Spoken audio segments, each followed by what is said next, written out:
Bismillahirrahmanirrahim. Assalamualaikum warahmatullahi wabarakatuh. Baik, teman-teman, hari ini kita masuk pada pertemuan ketiga, yakni berkaitan dengan materi kompetensi dasar IPS SD atau MI dari KTSP dan K13. Ketika kita melihat tema perkuliahan kita hari ini, tentu ini sudah sangat tidak asing ya. Ketika berbicara kompetensi dasar, berarti ini erat kaitannya adalah dengan suatu kurikulum, seperti itu ya. Kompetensi tentu diartikan sebagai sebuah kemampuan dan dasar berarti adalah pijakan atau asas. Nah, maksudnya bagaimana? Jadi setiap anak atau peserta didik yang berada pada jenjang sekolah dasar atau madrasah ibtidaiyah, setidaknya mereka memiliki sebuah kemampuan dasar yang dapat dijadikan pegangan mereka ketika mereka selesai pembelajaran pada hari ini.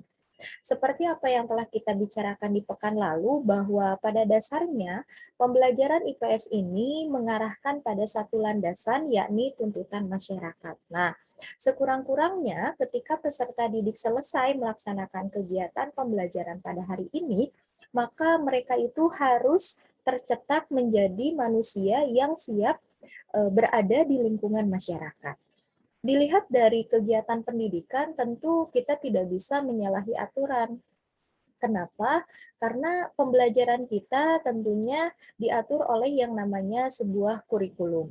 Pada tahun 2006 atau 2008, kurikulum yang berlaku adalah kurikulum tingkat satuan pendidikan atau KTSP, yang mana KTSP ini merupakan sebuah otonomi atau kebebasan kepada setiap pendidiknya di dalam kegiatan menyampaikan materi perkuliahannya.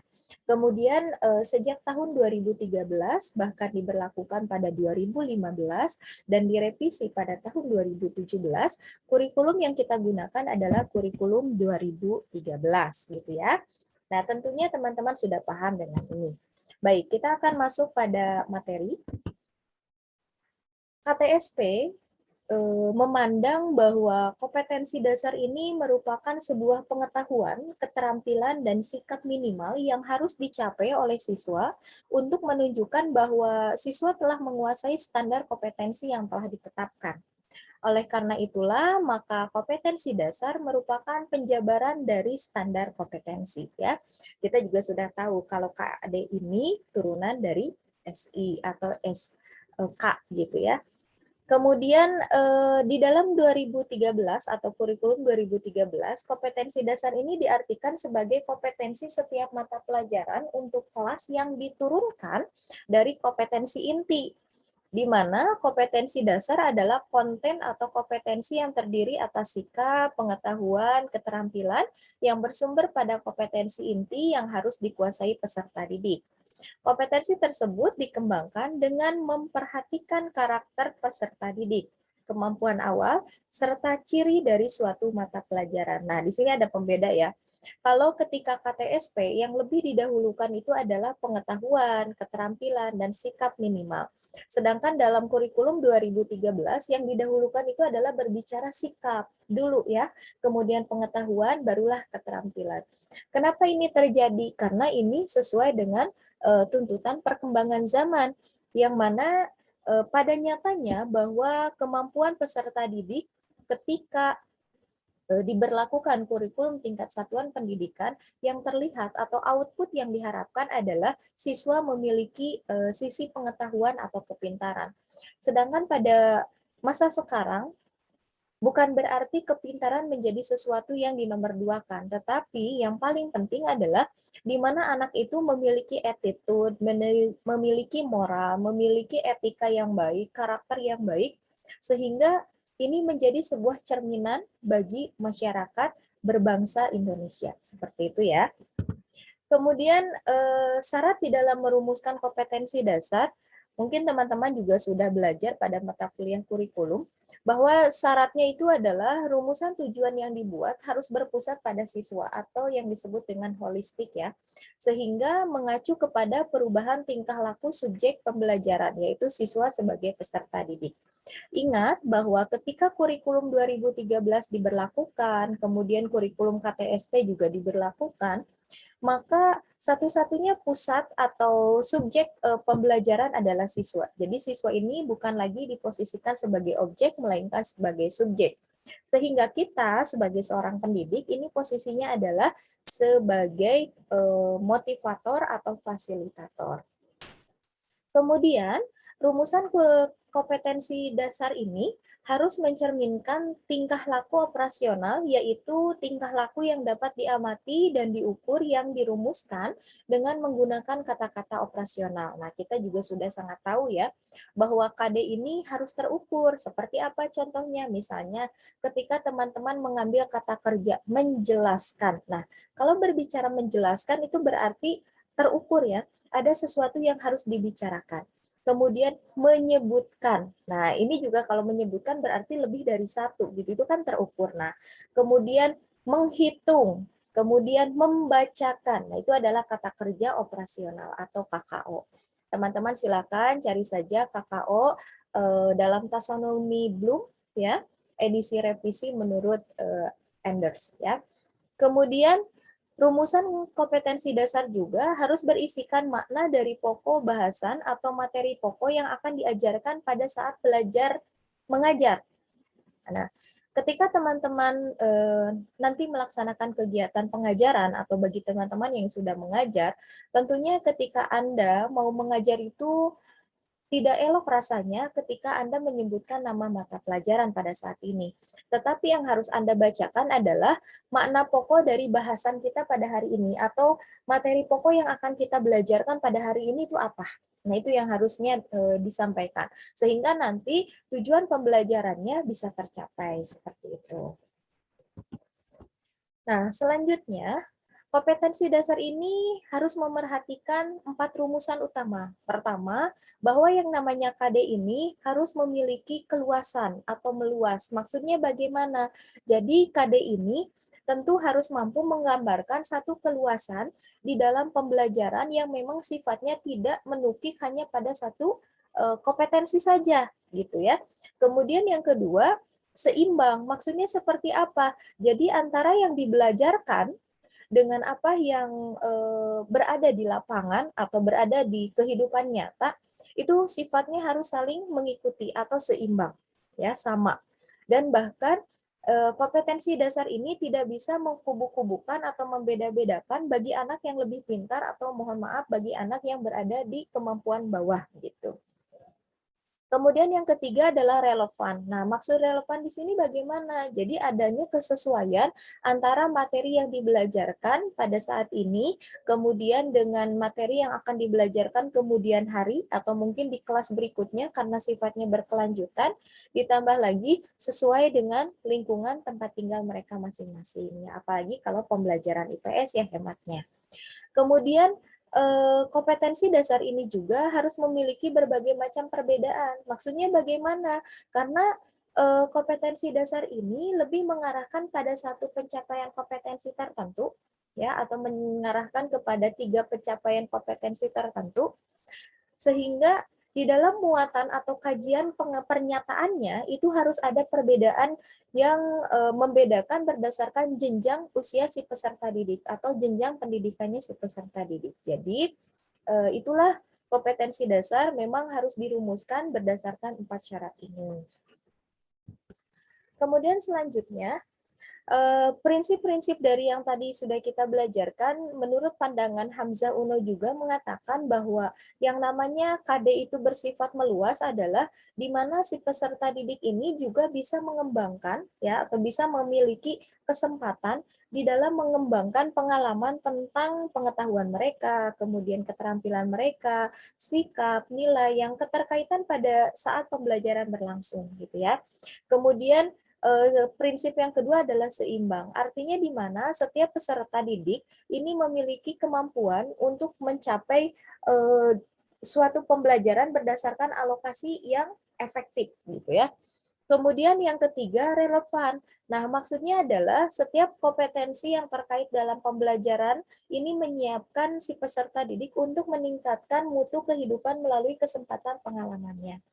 Kemudian yang terakhir adalah perbedaan, di mana Maksudnya adalah kompetensi dasar ini memberikan sebuah upaya pelayanan individual terhadap peserta didik di dalam memahami apa yang perlu dipelajari. Mulai dari kegiatan bagaimana cara berpikir, kemudian bagaimana cara bertindak, ya, bagaimana cara memecahkan masalah. Yang semua ini tentu untuk memenuhi kebutuhan setiap individu dan menyiapkan mereka demi menghadapi kehidupan di lingkungan sehari-hari mereka. Nah, itu adalah menurut UNO. Kemudian syarat ketika harus memenuhi atau merumuskan KD yang baik dan benar ya. Yang pertama bahwa tentu kita harus perhatikan dari tujuan pembelajarannya. Ingat bahwa tujuan pembelajaran kita adalah berpusat pada siswa atau siswa menjadi sisi subjek di dalam pembelajaran kita. Oleh karenanya, perhatikan perubahan tingkah laku yang memang diharapkan atau bahkan diagendakan oleh Anda atau direncanakan oleh Anda. Misalnya, hari ini saya mengharapkan peserta didik ini mampu bersosialisasi dengan teman sebayanya, misalnya seperti itu, untuk kelas rendah misalnya ya. Atau bahkan untuk kelas tinggi, peserta didik mampu mengungkapkan gagasan, misalnya seperti itu, berarti berbicara di muka umum. Kemudian yang kedua, rumusan KD harus mencerminkan tingkah laku operasional, yakni tingkah laku yang dapat diamati dan diukur yang dirumuskan dengan menggunakan kata-kata operasional. Nah, ini tadi sudah dicontohkan di awal ya. Salah satunya apa ya? Teman-teman silakan tinggal buka kata kerja operasional dalam taksonomi Bloom ya, mau edisi revisi atau bukan, tapi karena sekarang ada edisi revisi, nah itulah yang harus diperhatikan. Gitu. Kemudian yang ketiga, rumusan KD harus berisikan makna dari pokok bahasan atau materi pokok yang akan diajarkan pada saat kegiatan belajar mengajar. Nah, ketika berada pada posisi kegiatan belajar mengajar, tentu rumusan KD ini harus berisikan makna dari pokok bahasan itu, gitu ya. Maka tadi saya mengatakan kiranya tidak elok jika kita menyebutkan nama mata pelajaran, tetapi hematnya kita menyebutkan materi pokok saja atau makna pembelajaran yang akan kita harapkan pada pembelajaran hari ini. Itu diperkenankan. Langkah-langkah menyusun kompetensi dasar. Tentu ada beberapa urutan. Pertama, bahwa KD ini bisa kita buat sendiri, asal syaratnya adalah teman-teman bisa memerhatikan hierarki atau konsep keilmuannya. Ya, mulai dari tingkat kesulitan materinya, kemudian sesuaikan dengan standar isi yang memang ingin diraihnya.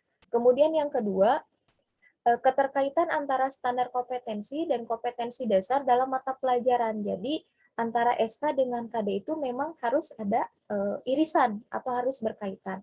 Kemudian yang ketiga, pada dasarnya rumusan kompetensi dasar itu ada yang operasional maupun yang tidak operasional. Karena setiap kata kerja tindakan yang berbeda pada kelompok pemahaman dan juga pengetahuan yang tidak bisa digunakan untuk rumusan kompetensi dasar.